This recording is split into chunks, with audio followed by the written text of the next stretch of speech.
میں بھی تشریف لائے سیاستدانوں کی بھی، تو تب بھی شراب کا جام ان کی ٹیبل تھا، وہ نورانی میاں نے اٹھوایا تھا۔ میں نہ نورانی میاں کی پارٹی کا آدمی ہوں، نہ میں ان کا مرید ہوں، لیکن جو بات ہمارے ملک میں جیسے ہوئی ہے اس کا تذکرہ نہ کرنا ناانصافی ہے، اور اگر اس کا کریڈٹ ان کو جاتا ہے تو جانا چاہیے۔ حضرات گرامی، پھر یحییٰ خان صاحب آگئے 1969 میں، اور جو پچھلا آئین چل رہا تھا 62 کا، وہ منسوخ ہو گیا۔ البتہ ایک کام یحییٰ خان کے کریڈٹ پر ہے، بہت اچھا کام، قابل تعریف کام، بلکہ ایسا کارنامہ جو ان کے بعد سے اب تک کسی نے انجام نہیں دیا۔ وہ کیا ہے؟ Fair elections. وہ کیا ہے؟ Fair elections. وہ پہلے منصفانہ انتخابات، پہلے منصفانہ انتخابات۔ اس انتخاب میں کسی کو یہ شکایت نہیں تھی کہ اس میں دھاندلی ہو گئی ہے، ووٹ غلط پڑ گئے ہیں، فلاں ہو گیا ہے، ایسا ہو گیا ہے، ویسا ہو۔ ایک ہی کارنامہ اس شخص کا ہے، آئینی اعتبار سے تو وہ آئین معطل کر کے چل رہے تھے، لہٰذا اس دور تک اسلامی دفعات یا اسلامی شکوں کا کہیں ہونا یا رائج اور نافذ کیا جانا ایسا کچھ بھی نہیں تھا۔ پھر ہم نے عرض کیا کہ جب 73 کا آئین بنا اور اس میں جو شکیں، جو دفعات اسلامی شامل کی گئیں، تو اس میں سب سے پہلے مسلمان کی تعریف شامل ہوئی کہ مسلمان کون کہلائے گا۔ ہر چند کے اقتدار میں موجود پارٹی اور اس کے سربراہ کو اس پہ بڑا اعتراض تھا کہ مسلمان کی تعریف پر بھی کوئی اختلاف ہے؟ نہ کہ بالکل اختلاف ہے جناب، اور وہ بنیاد رکھ رہے تھے تاکہ قادیانی اور مرزائی اس مسلمان کی تعریف میں کہیں نہ آ جائیں، تو انہوں نے باقاعدہ آئین میں مسلمان کی تعریف شامل کروائی، اور وہ تعریف مرتب کرنے میں اور علماء کرام کے علاوہ ہمارے استاد گرامی حضرت علامہ سید شجاعت علی قادری مفتی صاحب رحمۃ اللہ تعالیٰ علیہ کا بھی کردار ہے کہ اس کا مسودہ تیار کرنے میں مفتی صاحب اور دیگر علماء کرام نے نورانی میاں کی معاونت کی تھی۔ سرکاری مذہب اسلام قرار پایا، یہ بھی پہلا واقعہ ہے کہ پاکستان میں سرکاری مذہب اسلام قرار پایا۔ آج اس کے خلاف بہت شور و غوغا ہے کہ ریاست کا بھی کوئی مذہب ہوتا ہے، اس کو نکالا جانا چاہیے کہ سرکاری مذہب اسلام ہوگا، کیونکہ اس کو نکالنے سے بہت سارے لوگوں کے مسائل حل ہوتے ہیں۔ تو یہ جو سرکاری مذہب اسلام ہوگا لکھا ہوا ہے آئین میں، یہ آپ کا آئین پاکستان ہے، اسلامی جمہوریہ کا۔ تو یہ بھی ہمارے بزرگوں کی کرامات ہیں، علماء کرام کی، کہ اس میں یہ چیز شامل ہو گئی۔ ملک کا نام اسلامی جمہوریہ پاکستان ہوگا، اس کو بھی بدلنے کا خیال تھا، اور ایک ایوب کے دور میں اس کو بدلا بھی گیا تھا، اور اس کے بعد جب احتجاج ہوا تو دوبارہ اس کو اسلامی جمہوریہ کر دیا، اور اب پھر جب نیا آئین 73 کا بن رہا تھا تو تب بھی یہ صدائے بازگشت سنائی دیتی تھی کہ اس کا نام اسلامی جمہوریہ رکھنے کے بجائے ڈیموکریٹک ریپبلک آف پاکستان رکھا جائے۔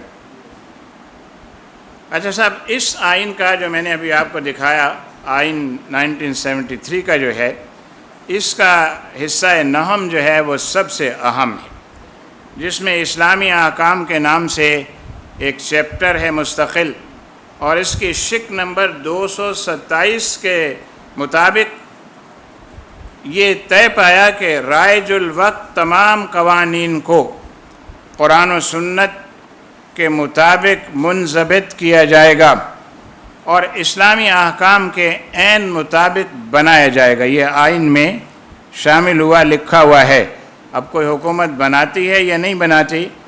وہ آئین سے انحراف کرتی ہے یا عمل کرتی ہے، یہ ہر حکومت کا اپنا اپنا دفتر عمل ہے۔ پھر یہ بھی اس میں لکھا ہوا ہے آئین میں، کانسٹیٹیوشن آف پاکستان 1973 میں، کہ ایسا کوئی قانون ملک میں وضع نہیں کیا جائے گا جو خلاف اسلام ہو اور مذکورہ احکام قرآن و سنت کے منافی ہو۔ اور یہ تو آپ دیکھ رہے ہیں کہ جب سے پاکستان بنا ہے وہ قوانین بنتے رہتے ہیں، نافذ بھی ہوتے رہتے ہیں، کوئی نوٹس لینے والا نہیں، اس لیے کہ جو نوٹس لینے والے تھے انہوں نے 1973 کے آئین میں اپنی محنت جو تھی وہ رکھی، اس کے بعد جو بعد والوں کا کام تھا ان کو شاید اس کے کرنے کی فرصت نہیں ملی، یا اس کی طرف توجہ نہیں رہی، یا باہمی انتشار کا شکار ہو گئے، جو بھی وجوہات اور اسباب ہوں، لیکن یہ بات تو حقیقت ہے کہ اب قوانین غیر اسلامی دھڑا دھڑ بن رہے ہیں، کوئی روکنے والا نہیں۔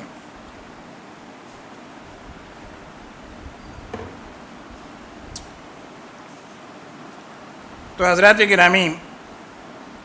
یہ میں نے ایک سرسری سا جائزہ آپ کے سامنے پیش کیا۔ اب اس کی ذرا اگر تفصیل میں جائیں تو میں نے اس آئین کے شق نمبر 227 کی بات کی ہے۔ اگر 228 کی بات کریں تو 228 یہ کہتا ہے کہ پاکستان میں اسلامی نظریے کی ایک کونسل ہوگی جس کے اراکین کی تعداد کم از کم 8 اور زیادہ سے زیادہ 20 ہوگی، اور وہ جو ہے اسلامی قانون سازی میں، آئین سازی میں معاونت کرنے والا ایک ادارہ ہوگا، اور حکومت یا ریاست کو کبھی بھی اسلامی مسئلے میں علماء سے رجوع کرنے کی ضرورت پیش آ جائے تو وہ عام علماء سے رجوع کرنے کی بجائے ان علماء سے رجوع کریں گے جن پر مشتمل یہ کونسل طے پائے گی اور بنے گی۔ تو کونسل قائم ہے اور بنی ہوئی ہے،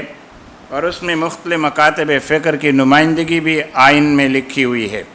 کہ اس میں مختلف مکاتب فکر کو نمائندگی دی جائے گی۔ کم از کم 2 ارکان عدالت عظمیٰ یا عدالت عالیہ کے حاضر یا ریٹائر جج ہوں گے، اور اس میں یہ لکھا ہے کہ کم از کم 1 رکن اسلامی نظریاتی کونسل کی کوئی خاتون ہوں گی۔ پھر اس آئین میں لکھا ہوا ہے کہ اسلامی نظریاتی کونسل کا رکن کون بن سکتا ہے؟ وہ بن سکے گا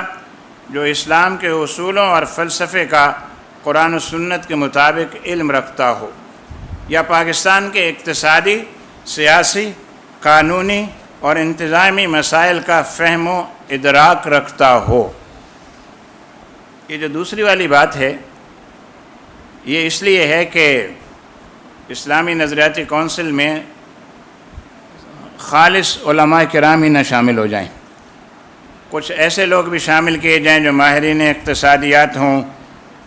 ماہرین قانون ہوں، سیاسیات ہوں، تاکہ جو ہے وہ علماء کرام اگر کوئی گاڑھا سا اسلام اس کے ذریعے لانے کی کوشش کریں تو وہ کونسل کے اندر ہی بیٹھ کر اس کی مخالفت کرتے رہیں اور کوئی کام ہونے نہ دیں۔ چونکہ میں خود کونسل میں رہا تو اس لیے مجھے اس کا تجربہ ہے کہ یہ جو اراکین شامل کیے جاتے ہیں تو ان کو شامل کرنے کا مقصد کیا ہوتا ہے۔ اس کی ذمہ داریوں کے بارے میں اس آئین میں یہ لکھا ہوا ہے 230 میں،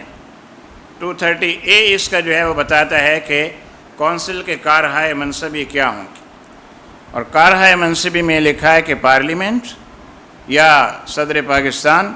یا وزیر اعظم یا وزرائے اعلیٰ یا گورنرز یا صوبائی اسمبلیاں یا کوئی بھی وزارت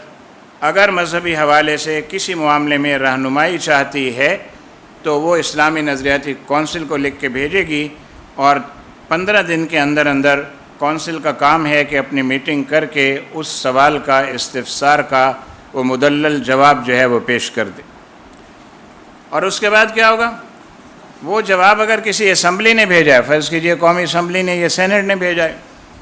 تو جب کونسل کی طرف سے جواب موصول ہو جائے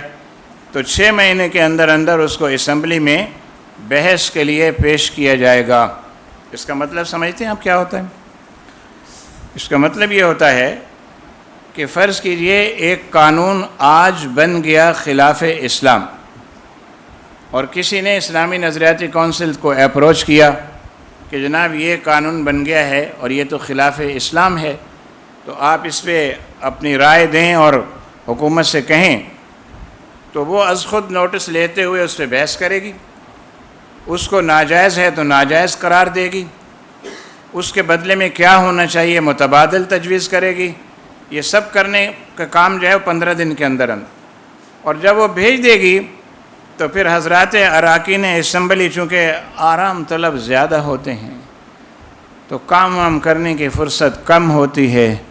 تو اس لیے انہیں 6 مہینے کا ٹائم دیا گیا کہ کوئی جلدی نہیں ہے، جب آ جائے تو 6 مہینے تک سوچ بچار کرنا کہ اس کو اسمبلی کے فلور پہ ڈسکس کرنا بھی ہے یا نہیں کرنا، اور پھر اگر وہ آ جائے اسمبلی کے فلور پر ڈسکس بھی ہو جائے اور ان کی سمجھ میں بھی آ جائے کہ قانون تو واقعی خلاف اسلام بن گیا ہے، کیونکہ پبلک باہر بہت احتجاج کر رہی ہے، تو اب اس کو تبدیل کرنا چاہیے، تو تبدیل کرنے کے لیے، ترمیم کرنے کے لیے 2 سال کا عرصہ ہے اراکین اسمبلی کے پاس۔ ہو سکتا ہے اسمبلی کی مدت ہی 1.5 سال باقی رہ گئی ہو، تو وہ کہیں گے ایسی بھی کیا جلدی، اپنا ٹائم گزار لو، بعد والے دیکھتے رہیں گے۔ تو یوں اسلامی قوانین سے اعراض اور صرف نظر برتا جاتا ہے ہمارے قانون ساز اداروں کے اندر۔ اب کونسل کی جو حیثیت ہے جو اس میں لکھی ہے آئین میں، وہ ایک مشاورتی ادارہ ہے، اور میں سادہ لفظوں میں اگر بیان کروں تو اس کی حیثیت ایسی ہے جیسے مفتی صاحب کی ہے، کہ مفتی صاحب کے پاس اگر کوئی آتا ہے مسئلہ لے کر کہ جناب یہ مسئلہ آپ بیان فرمائیں کہ ایسے ایسے ہمارے درمیان تنازع ہوا، یہ ہوا، فلاں ہوا، شوہر بیوی آپس میں لڑ پڑے، آخر میں اس نے طلاق کے الفاظ کہہ دیے، اب بتائیں حضرت کہ وہ طلاق ہو گئی یا نہیں، تو یہ تو لکھیں گے مسئلہ، اگر طلاق ہو گئی ہے تو لکھیں گے ہو گئی ہے، اور نہیں ہوئی ہے تو لکھیں گے نہیں ہوئی ہے۔ اب جو مسئلہ لے کے آیا تھا وہ لے کے چلا گیا، اور میاں بیوی نے کہا یار چھوڑو مفتی صاحب کو، خواہ ہماری طلاق کروا رہے ہیں، کہیں اور چلتے ہیں، تو اب یہ جا کے ان سے کہہ سکتے ہیں تم نے مجھ سے فتویٰ لیا، نافذ کرتے ہو یا نہیں؟ کہہ سکتے ہیں؟ نہیں کہہ سکتے۔ یہی بات اسلامی نظریاتی کونسل کی، کہ وہ دارالافتاء ہے، اس سے حکومت فتویٰ لے سکتی ہے، لیکن عمل کرنے کے لیے حکومت پابند نہیں ہے، کیونکہ مفتی کا قول ہے، اس کو عمل کرے یا نہ کرے۔ اس کے برعکس جو فیڈرل شریعت کورٹ ہے وہ عدالت ہے، اور عدالت میں اگر کوئی کیس چلا جائے اور عدالت فیصلہ کر دے تو حکومت عمل کرنے کے لیے پابند ہے، کیونکہ وہ عدالتی فیصلہ ہے۔ تو دونوں اداروں میں بنیادی طور پر فرق یہ ہے۔ 26 مئی 1980 میں وفاقی شرعی عدالت جو ہے وہ قائم ہوئی۔ وفاقی شرعی عدالت جو ہے وہ آئین کے آرٹیکل 203A کے مطابق قائم ہوئی ہے، اور اس میں لکھا ہے کہ ایک وفاقی شرعی عدالت ہوگی جس میں 8 جج ہوں گے مسلم، اور ان کی تقرری صدر پاکستان کریں گے، اور ان میں سے کسی ایک کو یا عدالت عالیہ یا عدالت عظمیٰ کے کسی جج کو اس فیڈرل شریعت کورٹ کا چیف جسٹس مقرر کیا جائے گا، اور وہ بھی صدر پاکستان مقرر فرمائیں گے۔ تو گویا 8 ہوئے چیف جسٹس سمیت۔ اب آپ دیکھیے طرفہ تماشا، مولوی حضرات سوئے رہے ہیں حلوہ کھا کے، ادھر جو ہوتا ہے ہونے دیں ہماری بلا سے، ہمارے آستانے چلنے چاہیے، ہمارے مدارس چلنے چاہیے، ہمارے وظیفے چلنے چاہیے، ہمیں ہماری بلا سے قانون میں کیا ہو رہا ہے، آئین میں کیا ہو رہا ہے، ملک کا بیڑا غرق ہو رہا ہے نہیں ہو رہا ہے۔ تو اس کا نتیجہ کیا ہے کہ وفاقی شرعی عدالت بنوائی جنرل ضیاء الحق نے اپنے مزاج کے مطابق، کہ بھئی اس کا دماغ یہ کہتا تھا کہ اپنے دور اقتدار میں ڈکٹیٹرشپ میں کوئی کام تو اچھا کر جاؤں، تو اس نے نظریاتی کونسل کو بھی ذرا مؤثر بنایا، پاورفل بنایا، اور اس کے دور میں نظریاتی کونسل نے جتنی سفارشات پیش کیں اس نے سب کی سب اپنے مجلس شورا میں پیش کروائیں، اور میکسیمم اسلامی نظریاتی کونسل کی جو وہ آراء ہوتی ہیں ان کے اوپر جو عمل ہوا ہے وہ جنرل ضیاء الحق کے دور میں ہی ہوا ہے، نہ اس سے پہلے کبھی ہوا ہے اور نہ بعد میں کبھی ہوا ہے۔ وہ جاتی ہیں بڑی بڑی کتابوں کی صورت میں، محنت اس میں بہت ہوتی ہے علماء کرام کی جو اس میں شامل ہوتے ہیں۔ آپ دیکھیں کہ پورا پاکستان پینل کوڈ علماء کرام نے اس کو ریویو کیا، اس میں جہاں جہاں خلاف اسلام شکیں تھیں ان کو ختم کیا، اس کی جگہ نئی شکیں متعارف کروائیں، اور اپنی سفارشات مرتب کر کے حکومت کو پیش کیں۔ وہ حکومت کے پاس اسمبلی میں ایک کارنر میں ایک کمرہ ہے جس میں وہ ڈھیر لگے ہوئے نیچے سے لے کے آسمان تک پڑی ہیں وہ، ان کو کوئی کھول کے نہ دیکھتا ہے، نہ اسمبلی میں زیر بحث لاتا ہے، نہ ان پہ عمل درآمد کی بات کرتا ہے۔ کیوں؟ کہ آپ تو مفتی صاحب ہیں نا، ہماری مرضی ہے، آپ کے فتووں کو مانیں یا نہ مانیں۔ لیکن ضیاء الحق نے یہ نہیں کیا، اس نے کہا ان چیزوں کے بارے میں مجھے جلدی مشاورت مہیا کرو۔ کونسل نے مشاورت مہیا کی، جنرل صاحب نے اس کو نافذ کر دیا۔ اب ان کی جو نافذ کردہ چیز ہیں وہ ساری اسلامی نظریاتی کونسل کی پیش کردہ ہیں سفارشات۔ ان میں سے چند ایک کا میں ذکر کروں گا، اس کا تفصیل سے تو تذکرہ نہیں کر سکتا۔ کونسل نے اس پر ایک کتاب شائع کی ہے جس میں لکھا ہوا ہے کہ جب سے یہ کونسل بنی ہے تب سے لے کے اب تک کن کن چیزوں پر انہوں نے غور کیا، کن کن چیزوں کی سفارشات قوانین کی انہوں نے مرتب کی، اور کن کن پر عمل درآمد ہوا اور کن پر عمل درآمد سرد خانے میں ڈال دیا گیا۔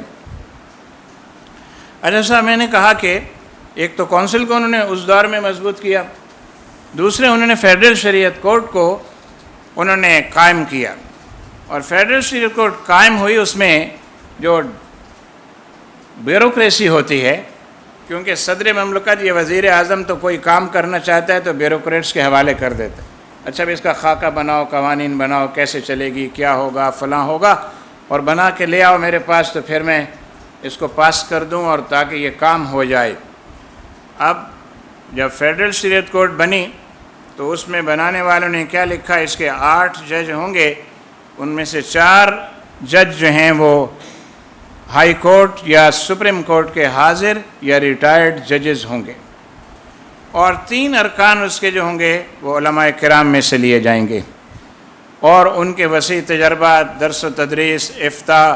ان ساری چیزوں کو سامنے رکھتے ہوئے علماء میں سے 3 جج جو ہیں وہ اس میں شامل کیے جائیں گے۔ اور اس کے بعد اگلی شق جو ہے اس کی بڑی علماء کرام کے لیے خاص طور پہ قابل توجہ ہے۔ اس میں لکھا کہ 8 جج ہوں گے، 3 علماء اور 5 دوسرے، فیصلہ اکثریت کی بنیاد پہ ہوگا۔ فیصلہ تو اکثریت کس کی بنے گی؟ 5 کی، تو وہ 3 ختم ہو گئے۔ اگر ان کی کسی ایک آدھ بات کو شامل کر لیں گے ایسے راضی کرنے کے لیے تو ممکن ہے کر لیں گے، ورنہ وہ 3 اس پوزیشن میں نہیں ہیں کہ ان 5 کے فیصلے کے خلاف کوئی بات ایسی کر سکیں جو فیصلہ بن جائے۔ اختلافی نوٹ تو ہو سکتا ہے، لیکن اختلافی نوٹ تو نافذ نہیں ہوتا، نافذ تو فیصلہ ہوتا۔ تو اس کے اندر بھی یہ ڈنڈی ماری گئی کہ کورٹ تو بن جائے لیکن ذرا بے اختیار سی بن جائے، جو اس میں بھی ہم جو چاہیں، لبرلز، غیر اسلامی لوگ جو اس سے کروانا چاہیں، اسلام کے نام پہ اس سے ہم کروا لیں۔ اس کا آپ دیکھتے ہیں شاخسانہ کہ سود کے خلاف لوگوں نے پٹیشنز دائر کیں، اور وہ پٹیشنز چلتی رہیں 20 سال کے بعد فیصلہ